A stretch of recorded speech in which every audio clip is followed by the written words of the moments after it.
दोस्तों, राजनेताओं और पत्रकारों में वैसे तो बहुत फर्क होता है, लेकिन एक बेसिक फर्क होता है कि पत्रकार दर्शक को, जनता को वो बताता है जो जनता सुनना चाहती है। बेसिकली ये वो बातें हैं जो इस वक्त करंट अफेयर्स में चल रही हैं। जैसे इस वक्त देश ऑपरेशन सिंदूर और सीज फायर के बाद के हालात पर चर्चा सुनना चाहता है, तो हम भी आपके सामने वही खबरें रखते हैं। या फिर कई बार कोई नेता कोई बयान दे देते हैं, उसका हम विश्लेषण करते हैं। लेकिन नेता इससे अलग होता है। एक राजनेता वो सवाल तो उठाता ही है जो जनता के होते हैं, बल्कि वो सवाल भी उठाता है जो जनता से जुड़े हैं लेकिन खुद जनता भूल गई है।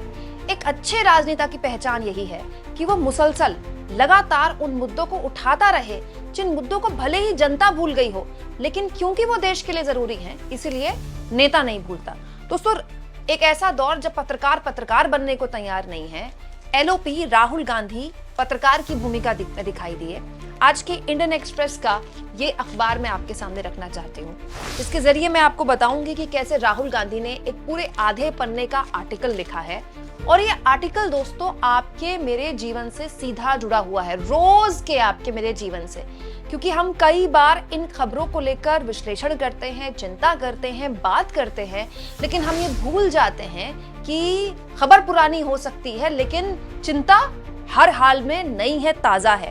दोस्तों, ये एक ऐसा मुद्दा है जिसको लेकर बहुत ज्यादा चर्चा हुई थी, लेकिन अब चर्चा गायब है। इसलिए राहुल गांधी ने इस मुद्दे पर आर्टिकल लेकर एक बार फिर से उसको चर्चा में ला दिया है। दोस्तों, ये जो पूरा का पूरा मसला जिसको लेकर आर्टिकल लिखा है राहुल गांधी ने, अगर आप इसका शीर्षक पढ़ें तो लिखा हुआ है मैच फिक्सिंग महाराष्ट्र। यहाँ पर इंडियन एक्सप्रेस के द आइडिया पेज है, द आइडियाज पेज, जिसमें बड़े बड़े आर्टिकल्स बड़े बड़े लोग लिखते हैं, बुद्धिजीवी, पत्रकार और कई बार राजनेता भी लिखते हैं। तो राहुल गांधी इस वक्त इस आर्टिकल में उस मुद्दे पर बात कर रहे हैं जिसके बारे में आप और मैं शायद भूल गए हों, लेकिन एक राजनेता नहीं भूला है। क्यों? क्योंकि वो एलओपी है। राहुल गांधी दोस्तों महाराष्ट्र में चुनाव के बाद जो सवाल उठे थे, और दोस्तों उन सवालों को लेकर चुनाव आयोग के पास कई शिकायतें भी गई थी, उन सवालों को एक बार फिर से हमारे सामने रख रहे हैं। दोस्तों, 3 फरवरी को राहुल गांधी ने पार्लियामेंट में भी महाराष्ट्र इलेक्शंस में कथित तौर पर जो धांधली का आरोप राहुल गांधी और विपक्षी दल लगा रहे हैं, उसी का जिक्र करते हुए यहाँ पर बताया कि एक तरीका बना दिया गया है जिसके जरिए आप बड़ी आसानी से किसी भी चुनाव को चोरी कर सकते हैं, रिग कर सकते हैं, उस चुनाव में कथित तौर पर धांधली कर सकते हैं। और बकायदा उसके स्टेप्स बताए राहुल गांधी ने कि कैसे एक सोची समझी रणनीति के तहत बड़ी होशियारी से एक अच्छे खासे ऐसे चुनाव को, जो बिल्कुल दिख रहा है कि उस चुनाव में आप अच्छा परफॉर्म कर सकते हैं, मामला पलट जाता है। सबसे पहला स्टेप जो राहुल गांधी लिख रहे हैं वो ये है, rig the panel for appointment of umpires. यानी कि आप अंपायर जो हैं उन्हीं के पैनल उनके पैनल के अपॉइंटमेंट को रिग कर दीजिए। दोस्तों, सब जानते हैं कि चुनाव आयोग में मुख्य चुनाव आयुक्त के चयन को लेकर एक प्रक्रिया हुआ करती थी जिसमें सीजीआई भी होते थे, जो भी सीजीआई उस वक्त हो उनकी मौजूदगी होती थी, लेकिन उसको बदल दिया गया। दोस्तों, यहाँ पर राहुल गांधी लिखते हैं कि 2023 में, मतलब जो लोकसभा इलेक्शन थे उसके ठीक 1 साल पहले, इलेक्शन कमीशन का जो कमिश्नर चुना गया, चीफ इलेक्शन कमिश्नर, उस बात का सुनिश्चित किया गया कि वो 2-1 की मेजोरिटी से चुना जाए। मतलब कि 2 मेंबर उसमें सरकार के होते हैं और 1 विपक्ष का होता है। तो राहुल गांधी लिखते हैं कि उसमें अगर विपक्ष का कोई नेता, जैसा कि राहुल गांधी हो या कोई और हो, अगर विपक्ष का नेता वहां पर होता है तो उसके पास आपत्ति दर्ज कराने के अलावा कोई विकल्प नहीं है। क्यों? क्योंकि जो रेशियो है वो 2-1 है। तो ऐसे मामले में प्रधानमंत्री तो वोट करेंगे, उनके साथ उनके सहयोगी, उनके कैबिनेट के सहयोगी होंगे इस मीटिंग में, तो उनके कैबिनेट के सहयोगी थोड़ी अपने पीएम के खिलाफ जाएंगे। और अब ऐसे में जब 2 लोग एक आदमी को वोट कर चुके हैं, तो अगर विपक्ष का कोई नेता उनके खिलाफ वोट कर भी रहा है तो वो केवल विरोध का वोट जाएगा, उसके विरोध से कोई असर नहीं पड़ने वाला। तो यहाँ राहुल गांधी ये कह रहे हैं कि सबसे पहले जो अंपायर हैं उनके ही अपॉइंटमेंट को रिग कर दो। दूसरा, inflate the voter register with fake voters. ये एक ऐसी समस्या है दोस्तों जिसको लेकर दिल्ली इलेक्शन के दौरान भी बहुत बड़ी तादाद में अरविंद केजरीवाल ने पहली बार देश को बताया था कि किस स्तर पर फर्जी वोटर या फिर कथित तौर पर नए वोटर्स जोड़े जा रहे हैं। बकायदा अरविंद केजरीवाल ने प्रेस कॉन्फ्रेंस में दोस्तों ऐसे इलाकों में जाकर लोगों को इकट्ठा कर लिया था जो बता रहे थे कि हम फलानी फलानी जगह रहते हैं, इतने सालों से रहते हैं, लेकिन हमारा वोट काट दिया गया। और बकायदा अरविंद केजरीवाल उनकी पार्टी ने वो हर दिन चुनाव आयोग जाते थे बताने के लिए कि देखिए इस इलाके में इतने नए वोट जोड़ दिए, इस इलाके में इतने नए वोट जोड़ दिए। और दिल्ली इलेक्शन तो महाराष्ट्र इलेक्शन से पहले हुआ था। तो राहुल गांधी अपने इस आर्टिकल में लिखते हैं, जो कि चुनाव आयोग का आंकड़ा भी था, कि 5 साल में महाराष्ट्र में 31 लाख वोट पड़े, जो कि सामान्य 31 लाख वोट बढ़ना महाराष्ट्र में सामान्य, क्योंकि इतना ज्यादा पलायन होता है महाराष्ट्र में। महाराष्ट्र, गुजरात, तेलंगाना, तमिलनाडु, ये वो राज्य है जहां बड़े स्तर पर बाहरी लोग काम करने के लिए आते हैं। लेकिन इसके बाद जो राहुल गांधी लिखते हैं वो महत्वपूर्ण है। वो लिखते हैं कि केवल 5 महीनों में उसके बाद 41 लाख वोट पड़ गए। लोकसभा चुनाव के ठीक 6-8 महीने बाद महाराष्ट्र का चुनाव हुआ। लोकसभा चुनाव में शानदार परफॉर्म किया था इंडिया गठबंधन ने, नंबर 1 पार्टी बनी थी कांग्रेस पार्टी, और सबसे खराब परफॉर्म किया था बीजेपी ने। लेकिन राहुल गांधी ये कहते हैं कि जिस महाराष्ट्र में 5 साल में 31 लाख वोट बढ़े, ऐसा कौन सा चमत्कार हो गया कि केवल 5 महीने के अंदर वहां 41 लाख वोट बढ़ गए। 41 लाख, मतलब इतनी बड़ी बढ़ोतरी कैसे हो सकती है 5 महीनों के अंदर। इसके अलावा दोस्तों, वोटर टर्नआउट को लेकर तीसरा स्टेप राहुल गांधी ने बताया है कि inflate voter turnout figure on top of an inflated voter base. दोस्तों, वोटर टर्नआउट तो इस देश की एक भीषण समस्या है। दोस्तों, महाराष्ट्र में भी ये देखा गया, हरियाणा में भी ये देखा गया, लोकसभा चुनाव में भी ये देखा गया। मतलब लोकसभा चुनाव में मैंने इसको लेकर जितनी डिटेल कवरेज की है, शायद ही किसी यूट्यूब चैनल ने की हो। न्यूज चैनल से तो खैर आप उम्मीद भी नहीं कर सकते। मतलब सबसे ज्यादा खबरें मैंने दिखाई थी इसको लेकर कि ये कौन सा चमत्कार हो रहा है कि शाम को 5 बजे का वोटिंग आंकड़ा आता है, फिर शाम को 7 बजे का वोटिंग आंकड़ा आता है, फिर शाम को 11 बजे, रात को 11 बजे का वोटिंग आंकड़ा आता है, लेकिन अगले दिन वोटिंग आंकड़ा बदल जाता है। और लोकसभा चुनाव में तो ऐसा भी हमने देखा था दोस्तों कि एक फेज पूरा होने के दूसरे फेज को 10 दिन हो गए। मतलब एक, जैसे फेज नंबर 1 हो गया, उसके 10 दिन बाद एक नया आंकड़ा आ गया। ऐसा कौन सा चमत्कार हो रहा है कि 10-10 दिन बाद वोटिंग टर्नआउट बढ़ जाता है, और वो हमेशा बढ़ा हुआ होता है, कम नहीं होता। कभी कम नहीं हुआ, हमेशा बढ़ा हुआ आंकड़ा है। तो एक ऐसा दौर जब आप मशीन से वोट कर रहे हैं, एक ऐसा दौर जब सब कुछ डिजिटलाइज है, सारा सीसीटीवी फुटेज है आपके पास। दोस्तों, जितने पुराने पत्रकार हैं जिन्होंने बैलेट पेपर से चुनाव भी देखे हैं, उन्होंने भी यही कहा कि 10 दिन तो कभी भी नहीं लगे, जब बैलेट पेपर से गिनती होती तब भी नहीं लगे।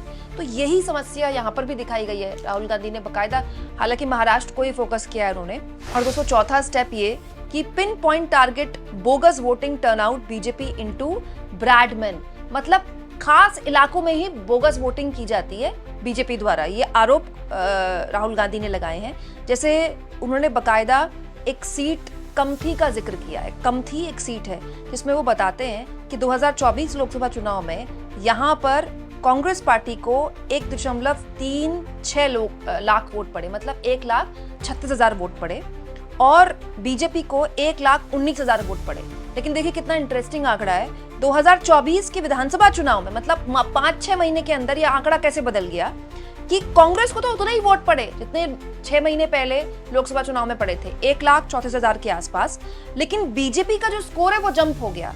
बीजेपी जिसको 1,19,000 वोट पड़े थे लोकसभा चुनाव में, वो विधानसभा चुनाव में आते आते 1,75,000 के आसपास आ गई। यानी आप कह सकते हैं कि 56,000 ज्यादा वोट पड़ गए बीजेपी को। मतलब कांग्रेस के वोटों में कमी नहीं आई है, लेकिन बीजेपी के वोटों में बढ़ोतरी हो गई। कैसे? क्योंकि वहां नए वोट जोड़ दिए गए। ये राहुल गांधी ने एक आंकड़ा सिर्फ एक सीट का दिया है, वैसे उन्होंने बहुत लंबा चौड़ा आंकड़ा दिया है। ये कैसे सवाल है दोस्तों, जो इस देश की जनता पिछले, मतलब लोकसभा चुनाव के बाद से लगातार तलाश रही है, जिसको लेकर कितना कुछ छप चुका है, कितना कुछ बोला जा चुका है। हालांकि इन सवालों को दबाने की भी खूब कोशिश की गई, लेकिन ये सवाल दबते नहीं है, रह रहकर सामने आ ही जाते हैं। 5वां जो स्टेप राहुल गांधी यहाँ पर बताते हैं वो ये है कि council the evidence trail.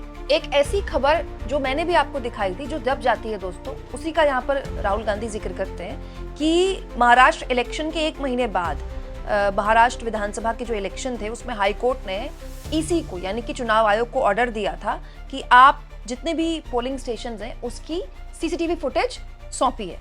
CCTV footage सबकी होती है दोस्तों। ये एक प्रोसीजर है जो कि चुनाव आयोग अपनाता है ताकि धांधली के कोई भी सबूत हो तो आप सीसीटीवी फुटेज खंगाल सकते हैं ना, किसी भी तरह की रिगिंग ना हो। कि हुआ क्या, केंद्र सरकार ने ईसी से कंसल्ट करने के बाद amendment 1961 conduct of election rule section 93(2)(a) को यहाँ पर उसका हवाला देते हुए ये कह दिया कि हम इलेक्ट्रॉनिक रिकॉर्ड्स या फिर सीसीटीवी फुटेज आपको दे ही नहीं सकते। आपको याद होगा इस पूरे के पूरे मसले को लेकर महमूद पराचा, उन्होंने एक याचिका भी डाली थी हाई कोर्ट में, और हाई कोर्ट ने उनको ऑर्डर दे दिया था कि आपको वीडियो फुटेज मिल जाएगी हरियाणा इलेक्शन की। लेकिन उस वक्त भी महमूद पराचा द्वारा ये शिकायत की गई थी कि सरकार ने नियम ही बदल दिया कि अब आपको वीडियो फुटेज नहीं मिल सकती। दोस्तों, वीडियो फुटेज या सीसीटीवी फुटेज कलेक्ट ही इसलिए की जाती है ताकि किसी भी तरह का कोई शिकायत या कोई भी आरोप कोई लगाए तो आप फुटेज उसको सौंप सकते हैं, लेकिन वो फुटेज ही देने से इनकार कर दिया गया। यहीं इसी का जिक्र किया राहुल गांधी ने, यानी राहुल गांधी अपने 5वें स्टेप में ये बताते हैं कि पूरा जो एविडेंस ट्रेल है उसको ही एक तरह से आप नुकसान पहुंचा दें या उसको छुपा दें। और इसके जरिए आखिर में राहुल गांधी जो लाइन लिखते हैं दोस्तों इस पूरे आर्टिकल की, वो है match fixed elections are a poison for any democracy. दोस्तों, ये सवाल राहुल गांधी पहली बार नहीं उठा रहे हैं, ना ही विपक्ष का कोई नेता पहली बार उठा रहा है। लगातार अब तो ये एक तरह की रस्म अदायगी सा हो गया है कि हर चुनाव को लेकर चुनाव के दौरान विपक्षी दल चुनाव आयोग के पास जाते हैं, फिर उससे शिकायत करते हैं, फिर चुनाव आयोग उनसे बात करने की बात उनको भरोसा देता है, और फिर इलेक्शन के बाद विपक्षी दल यही आरोप लगाते हैं कि हमारी तो सुनी नहीं गई। दोस्तों, लेकिन हम अगर अपने आप को लोकतंत्र की जननी कहते हैं, मदर ऑफ डेमोक्रेसी कहते हैं, दुनिया का सबसे बड़ा लोकतंत्र कहते हैं, तो वो सिर्फ इस बात पर नहीं हो सकता कि हम दुनिया में वो देश हैं जहां सबसे ज्यादा जनता वोट देती है। क्योंकि दोस्तों, सिर्फ हर 5 साल में लाइन में खड़े होकर वोट डालना ही जनता का काम नहीं है। जनता का काम ये भी है कि जो लोकतंत्र उसने अपने नेताओं को सौंपा है कि चलिए आप हमारे लिए देश चलाइए, क्योंकि हम अपने घर गृहस्थी के कामों में लगे हैं, आप हमारे लिए काम कीजिए, वो उनको चेक एंड बैलेंस भी करे, वो देखे कि क्या उन सवालों को गंभीरता से लिया जा रहा है कि नहीं लिया जा रहा है। दुखद ये है दोस्तों कि राहुल गांधी ने इस आर्टिकल को लिख दिया, मैंने इस पर वीडियो बना दी, आप में से कुछ लोगों ने इस पर बात कर ली, लेकिन इस पर खुले तौर पर वो चर्चा जो होनी चाहिए देश में, जो चिंता होनी चाहिए, इस तरह की चिंता होती नहीं है। चुनाव आते हैं, चुनाव के दौरान होती हैं ये बातें और उसके बाद खत्म हो जाती है। इसलिए शायद राहुल गांधी ने इंडियन एक्सप्रेस पर ये आर्टिकल लिख के हुए एक बार फिर से उस मुद्दे को जीवंत करने की कोशिश की जिसके बारे में अब लोग चर्चा करना बंद कर चुके हैं। आप इस मुद्दे पर क्या सोचते हैं दोस्तों? कमेंट बॉक्स में जरूर लिखें, और जितना हो सके चैनल को शेयर करें, सब्सक्राइब करें, और थैंक्स और ज्वाइन के ऑप्शन से दोस्तों अगर आप चाहें तो कुछ आर्थिक मदद भी चैनल की जरूर करें।